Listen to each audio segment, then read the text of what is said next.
Good morning, viewers and listeners of Concerned Citizens Media. Thank you again for coming back. I always appreciate uh, your presence. Today is January 24th, 2024.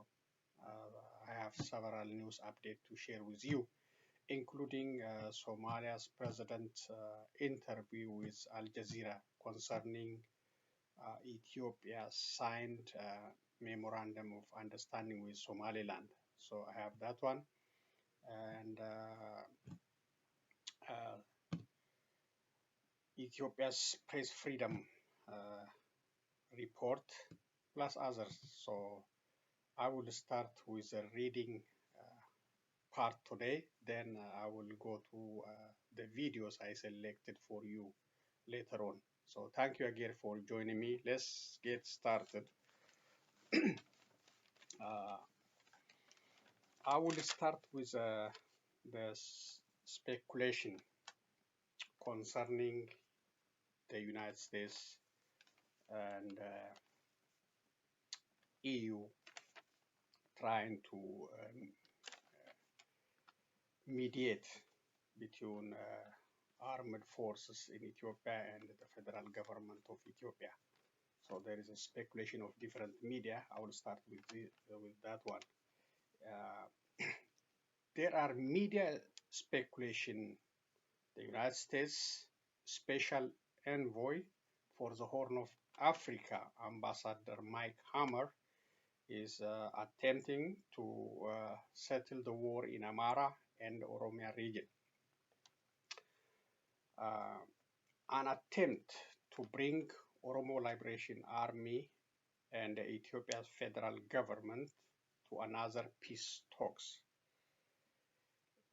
In the same way, according to media speculation, he is trying to mediate or bring together Fano militia and the Ethiopian government authority.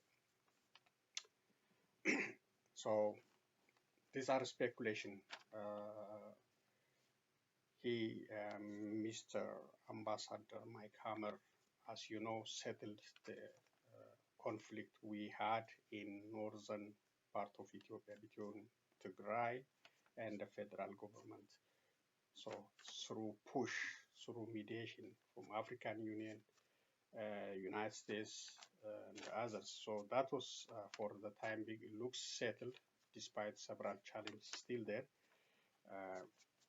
But he is now, according to this media speculation, Mr. Mike Hammer, doing his best to initiate the third uh, peace talk between OLA, Oromo Liberation Army, and the federal government of Ethiopia. Also trying to bring the issue in Amara region. So concerned citizens media, hope that will succeed. This speculation will, be true and successful to settle the conflict in these two major regions. uh, Another media uh, reported an assassination attempt. Uh, this media is Hampshire broadcasting media. So sometimes I see some exaggeration to to get attention from the viewers. So I advise you to to confirm this report with other media. But it says Dr. Bellet Molla, Minister of Ethiopia Innovation and Technology Ministry, survived an assassination attempt. It says unknown assailants attempted to take him out, but luckily he escaped without any injury. The condition of another individual who was present with the minister is still unknown, but according to this media, he was injured, but it's not known if he's still alive or dead. So this is also need further investigation. The same media, Habesha Broadcasting Media, has reported that Prime Minister Abiy Ahmed plans to reshuffle of officers' positions. So, according to this media, Dr. Bellet Mullah, Minister of Innovation and Technology, and he is also the founder and chairman of the National Movement of Amara, in short, NAMA, will be moved to lead the Ministry of Defense, according to this media. Mr. Temasgen Turune will be appointed to lead foreign affairs, taking away one position from Demek Mekonnen. So Mr. Demek Mekonnen will remain as only deputy minister. So he will lose one position. Mr. Shimelis Abdisa, this is the president of Oromia region, will move to the federal level, according to this media, replacing Mr. Temasgen Turune to lead Ethiopia's to become as Director General of National Intelligence and Security Service of Ethiopia. So from Oromia region, he will move to become Director General of Ethiopia's Intelligence and Security Service, replacing Mr. Temasgen Turune. Another one is Dr. Abraha, Minister of Defense.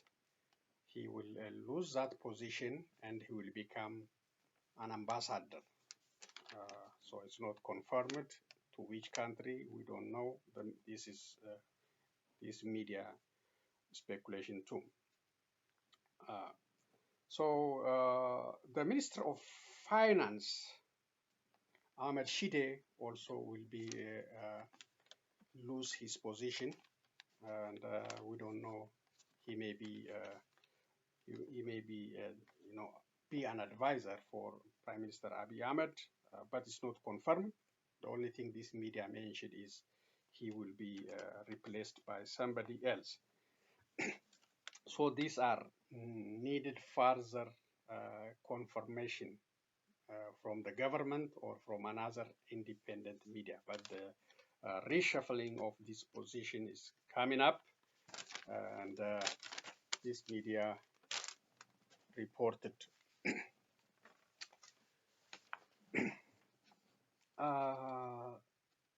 So the next one is, thanks to Addis Standard, I have this one about CPJ, press freedom, concerning press freedom in Ethiopia. It says, Ethiopia takes third place in Africa for journalist incarceration, trailing behind Eritrea and Egypt. So if you remember when Abiy Ahmed came to power in 2018, he was promised to respect press freedom, and all promises are broken. So this is another indication. Ethiopia has been designated as the third worst country in Africa for the incarceration of journalists in 2023, according to a recent report by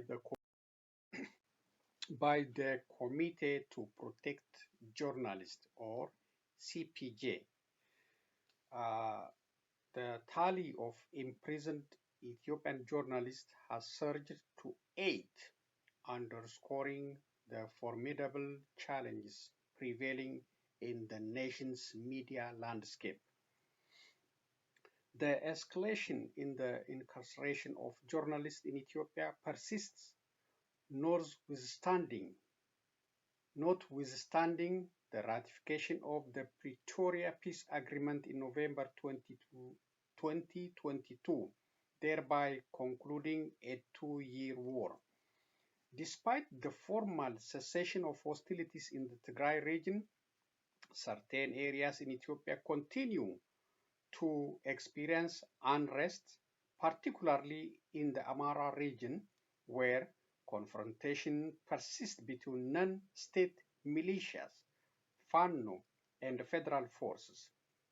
Notably, all 8 journalists documented in the CPJ's census were apprehended in 2023, subsequent to their coverage of the protracted conflict in the Amara region.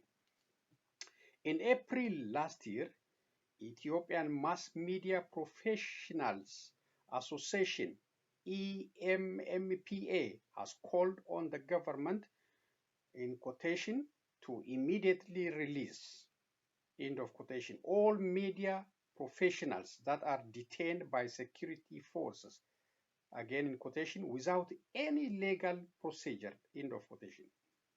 In a statement it is issued today, the association also urged for an end to harassment and intimidation that media professionals are facing in Ethiopia.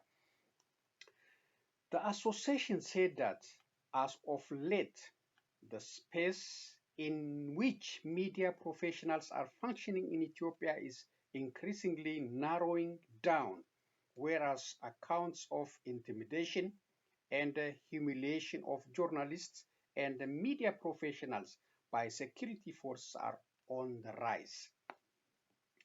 EMMPA listed at least 6 journalists, including Daud Bagashaw, editor of YouTube-based Arat Kilo Media, and a member of the executive committee and head of foreign and public relations of the association itself, as have been in police custody at the time of its report. Other journalists and media professionals detained by the police and corroborated by the association include journalists whose detentions were reported by Addis Standard, including Gannat Asmamaw, Theodros Asfaw, Aragaw Sisay, Getnet Ashagre, and Bayene Walde.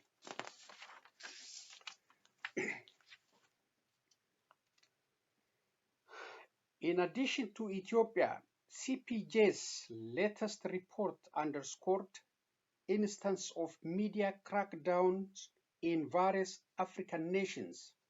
Eritrea, with a total of 16 incarcerated journalists, is identified as the 7th most significant global incarcerator of journalists and the foremost of the African continent.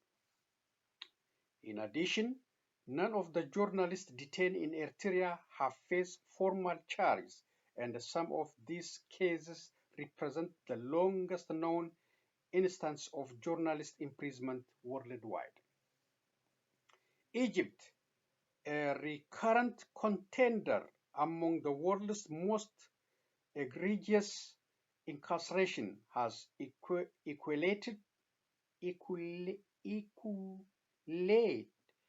Turkey in securing the 8th highest count of imprisoned journalists globally, numbering 13.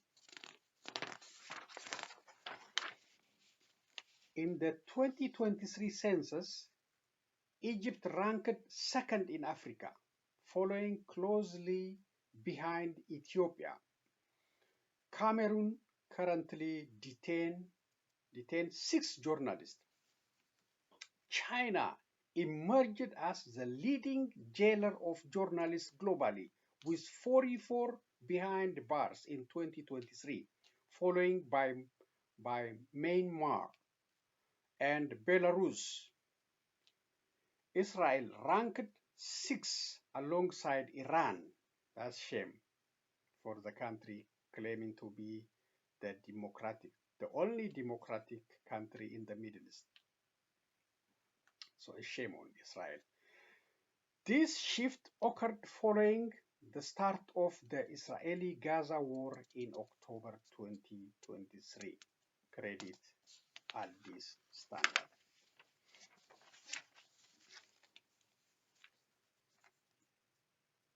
This one is Egypt President Al-Sisi strongly supporting Somalia's position and threatening Ethiopia. Credit this one Associated Press. Let me read what says. Egypt leader Al-Sisi slams Ethio-Somalia coastline deal and vows support for Somalia. Egypt's leader said Sunday his country stands shoulder to shoulder with Somalia in its dispute with landlocked Ethiopia, which struck a deal with Somaliland to obtain access to the sea and establish a maritime force base. President Abdul Fattah al-Sisi slammed Ethiopia's agreement with the breakaway region.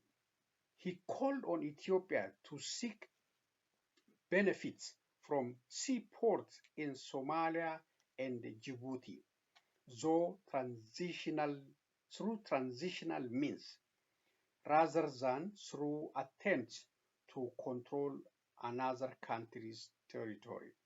That is Egypt's president's statement. In quotation, again, we will not allow anyone to threaten Somalia or infringe upon its territory. In quotation,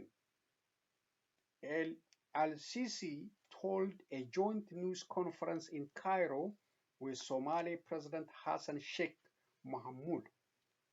In quotation again, no one should attempt to threaten Egypt's brothers, especially if our brothers asked us to stand with them. End of quotation. So that is, Egypt is taking, I think, revenge against Ethiopia because of maybe unsettled water dispute. GERD. So they are coming around and challenging Mr. Prime Minister Abiy Ahmed. This one is about Israel losing 24 soldiers today in Gaza. This is the single highest loss of life from Israeli side. Let me read what it says. RPG fired at tank triggers explosion, killing Israeli soldiers in Gaza, IDF, Israeli Defense Force says. The Israeli army says 24 soldiers have been killed in central Gaza, the deadliest day for its forces since the war began. It said the soldiers were preparing explosives to demolish 2 buildings on Monday when a rocket-propelled grenade was fired at a nearby tank, setting off the explosion prematurely and causing the buildings to collapse on them. In quotation, we are still studying and investigating the details of the event and the reasons for the explosion. End of quotation. Israel military spokesman Rear Admiral Daniel Hagari told reporters. Israeli Prime Minister Benjamin Netanyahu said Israel would not end the fighting until Hamas had been wiped out. This guy is crazy, really. This Prime Minister is crazy. Very crazy, very bloodthirsty, really. His operation killed more than 25,000 Palestinians, most of women and the children, and they still want to continue the killing. He said it was, in quotation, one of the hardest days since the outbreak of the war, end of quotation. in a post on X on Tuesday in Twitter. In quotation again, "In the name of our heroes and for our own lives, we will not stop fighting until absolute victory." End of quotation. That is the Prime Minister Netanyahu's speech. Earlier, the military said 3 soldiers were killed in a separate attack in southern Gaza. The assault came as Israeli forces pushed deep into western Khan Yunis in Gaza with an air, sea, and land bombardment that included storming a hospital and arresting medical staff. Gaza Health Ministry spokesman Ashraf al-Qidara told Reuters news agency. That is crazy, really. That is the craziness our President Joe Biden allowed Netanyahu to play by on human blood in Gaza. It's terrible. And now they start losing big number of soldiers. So we wish this will give them a pause and to have a different decision.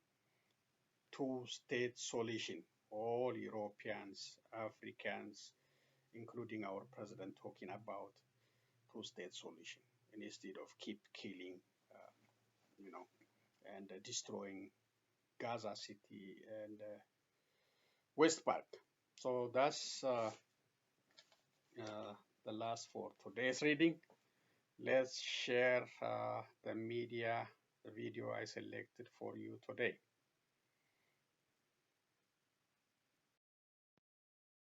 So the first video is about the Republican primaries.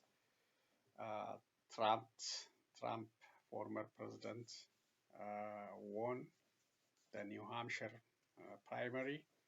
Nikki Haley, despite losing to Trump, determined to continue her candidacy for president.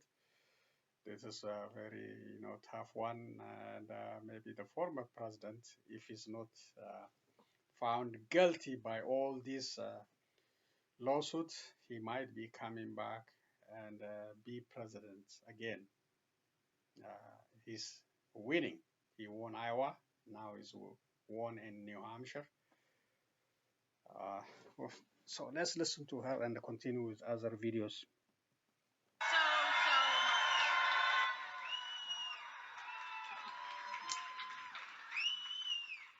I want to congratulate Donald Trump on his victory tonight. He earned it, and I want to acknowledge that.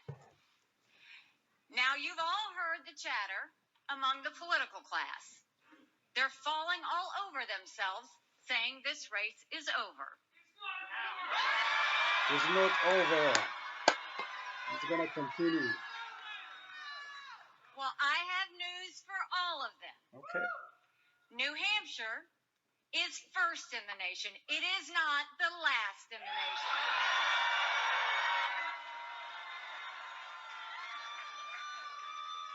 This race is far from over. There are dozens of states left to go.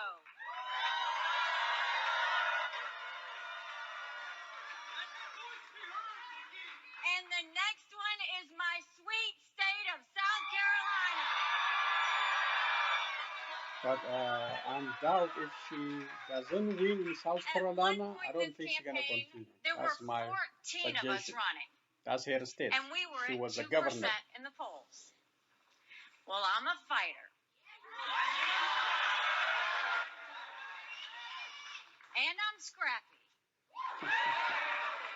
And now we're the last one standing next to Donald Trump.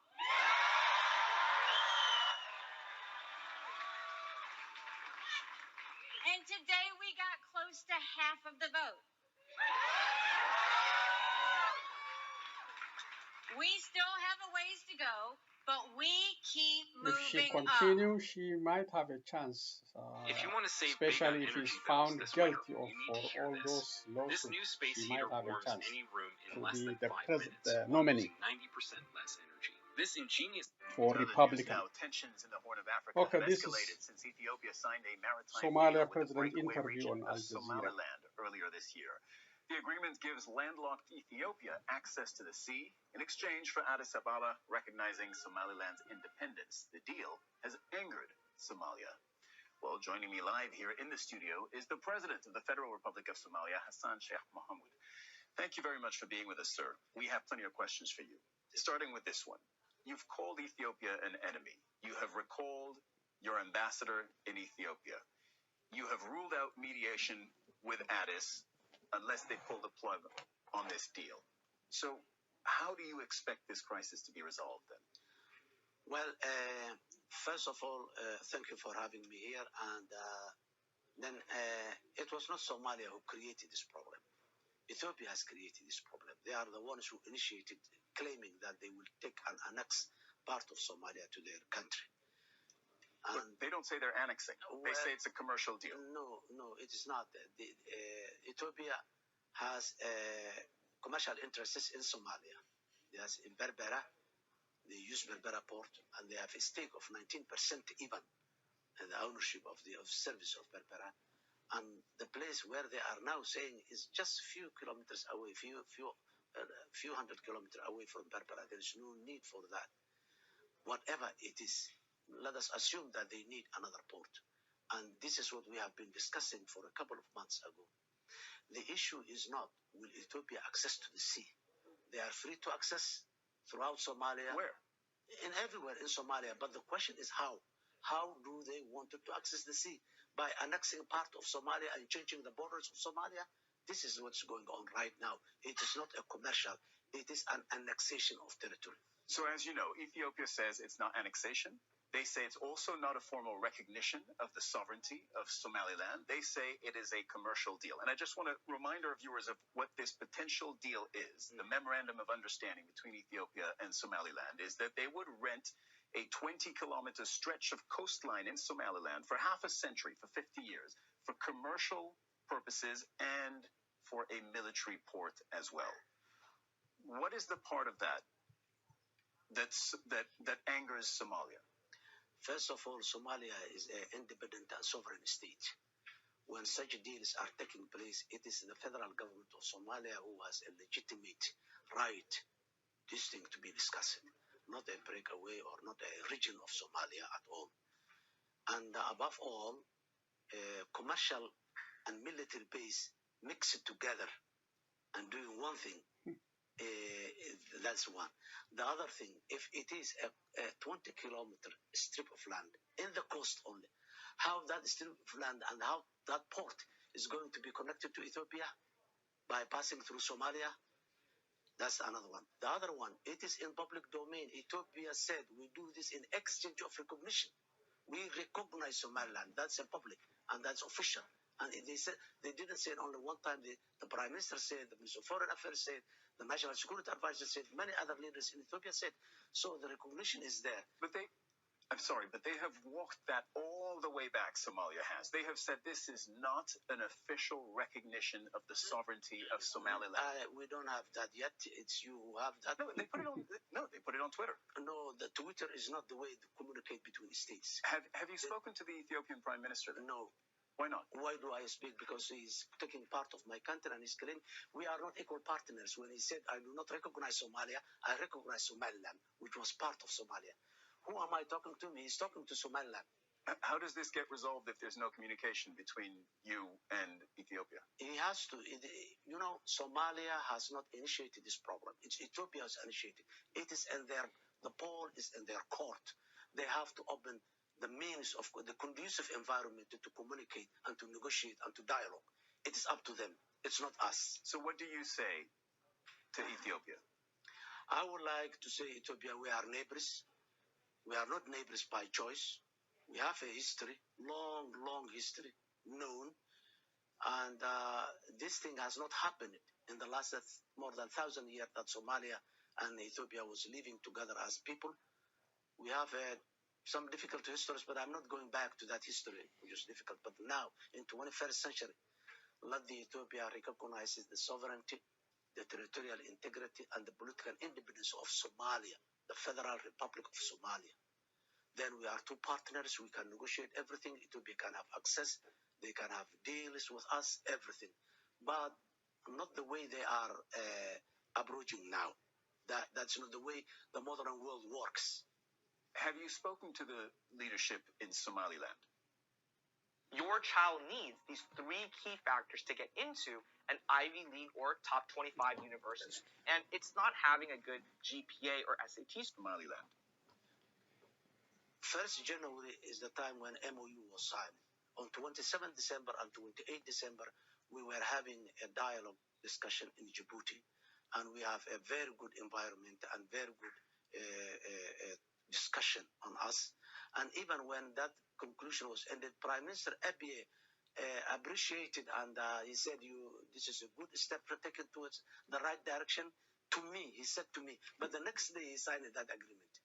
Yeah, so indeed, you were with the leaders of Somaliland cheating, 2-3 days before that memorandum of understanding was signed. Prosperity Party Are you saying then that they kept you in the dark about what they were about to do? Yes, they never mentioned. We have been discussing how to unite Somalia, not how to give part of Somalia to Ethiopia. No, this was not the subject of discussion. The subject of discussion was the unity of Somalia, how we unite and how we address the grievances of the past and all this. That was the discussion.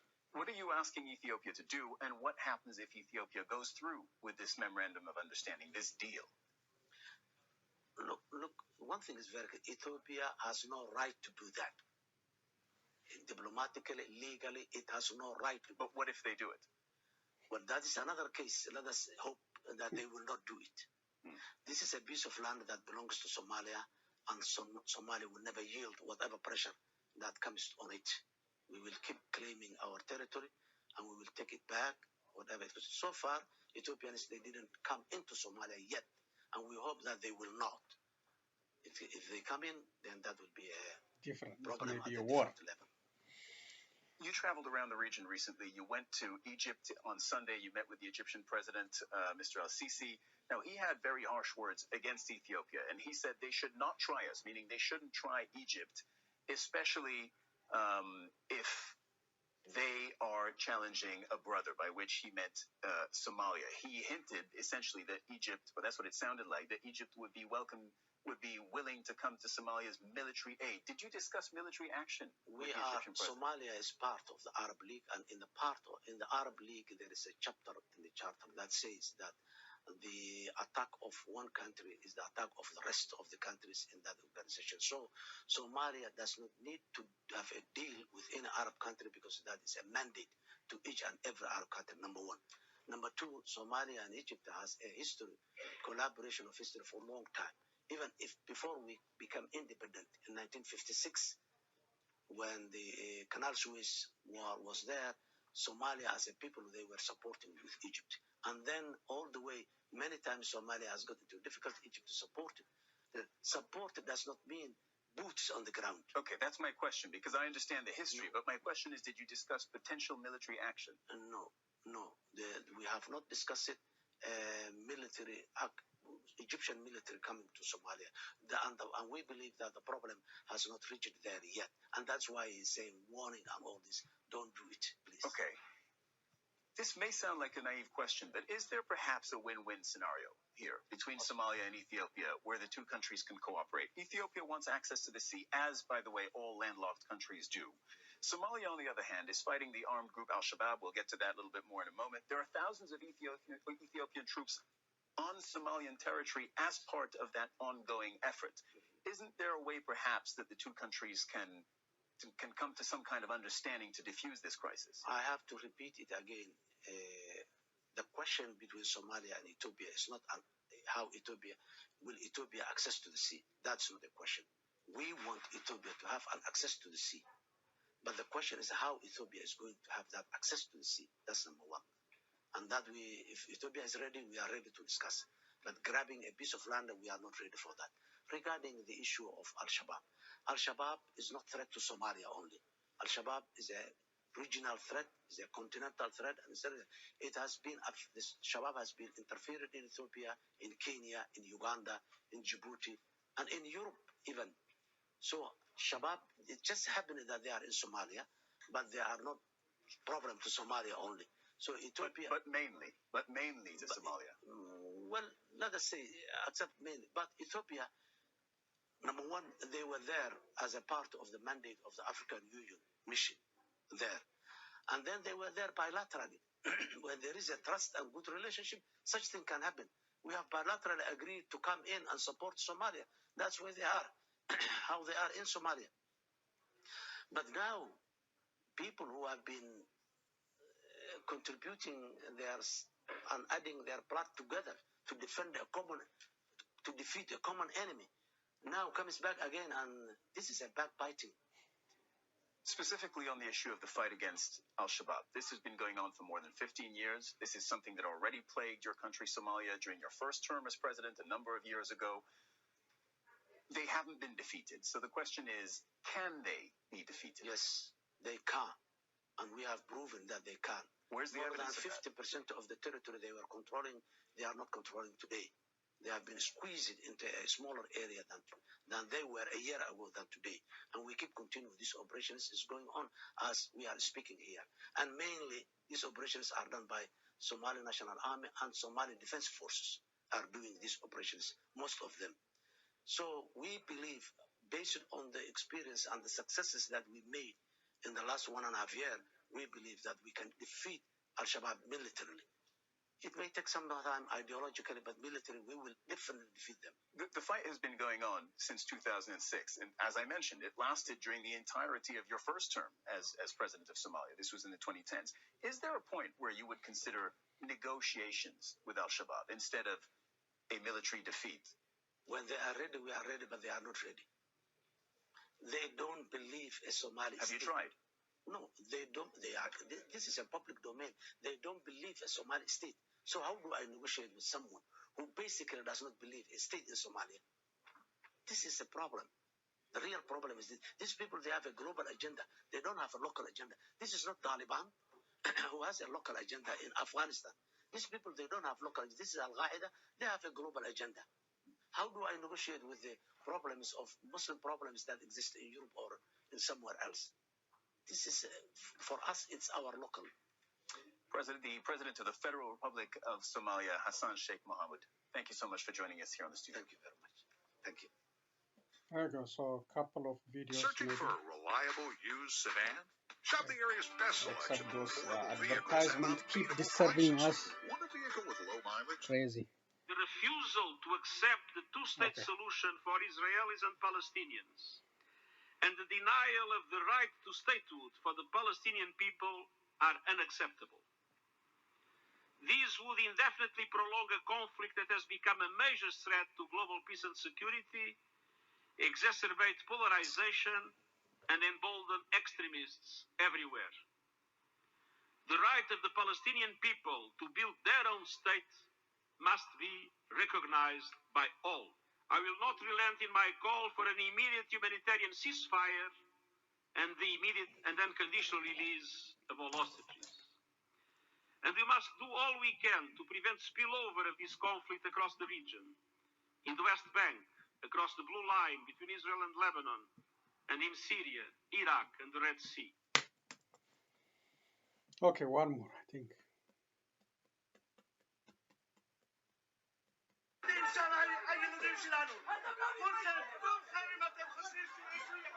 So these are the family of hostages, angry, frustrated, and storming the Knesset, Israeli parliament, to do more so that the hostages can be released.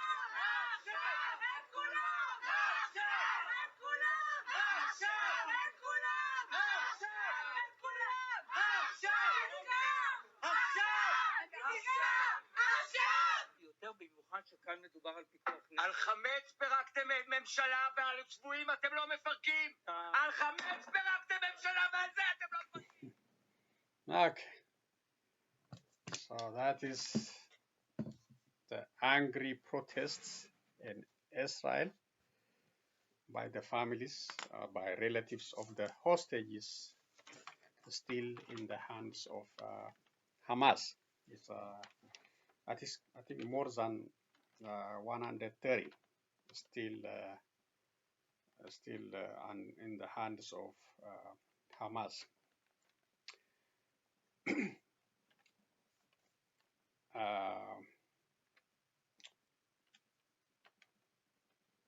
They are questioning the Prime Minister's Netanyahu strategy, war strategy in Gaza. He is almost waging the war for more than 110 days now. And so the families are frustrated, angry, sad, and worried. They may lose their relatives in this bombardment. Some of them already lost. So they're just angry and, demanding even the resignation of Prime Minister Netanyahu, because his strategy is not working. He just completely, try to eliminate Palestinians, destroy their homes totally. Then maybe, I don't know where he's gonna find those Israeli hostages. I don't know. So we don't know what is his strategy except destroying lives. And so they lost their patience and acted the way you saw it in the video against the Knesset, Israeli parliament. What they're saying, the translation in English, they say, shame on you, Knesset member, to the Knesset member attending the meeting. They say they are not just our brothers, they are your brothers as well. Get up, do something to secure their release. Get up, don't sit back when the hostages are dying. I ask you, if these were your children, what would you have done? I will not let you go, and I will pursue you all until you cooperate with us, because we need to bring them all home now, now, now. That is their expression in English, but they are in Hebrew, so that's roughly translated. The rough translation of that anger, frustration, and losing patience for more than 110 days. Your relative in the hands of Hamas. You don't know if he's still, alive or dead, if they are getting medicine or food. You don't know. So surely it is, frustrating. And Netanyahu is determined to continue denying Palestinians statehood, determined to take over Gaza after eradicating Palestinians and destroying their homes. That is his dream, and nobody control it.